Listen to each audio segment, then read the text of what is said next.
sẽ cha chỉ mùa là từ là mưa là từ là mùa gió lùa thằng nuôi ở bờ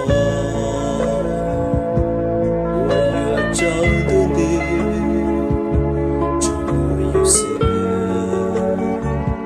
nhớ trên thang现在我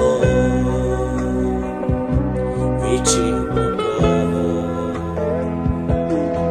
，có thể nhớ sao từ từ yêu nhau để mà đi cha,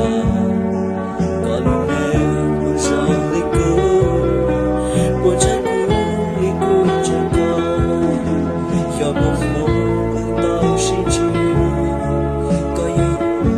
bao tiền. Trên ta yêu ca sẽ lưu từ yêu ca lòng chỉ cha yêu xin sinh nhẹ trong cuộc tàu lưu sẽ xa xôi có mùa trên bờ.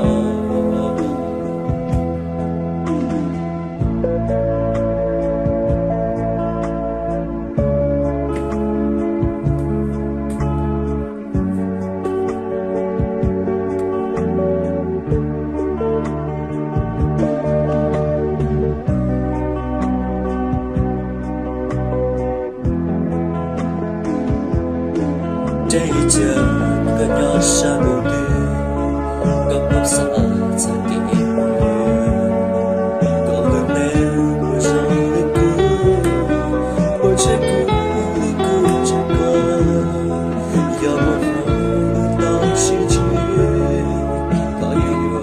mong anh tiền, do một hôm không có lời xuống,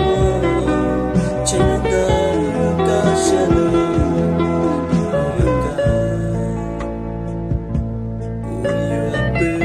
Isa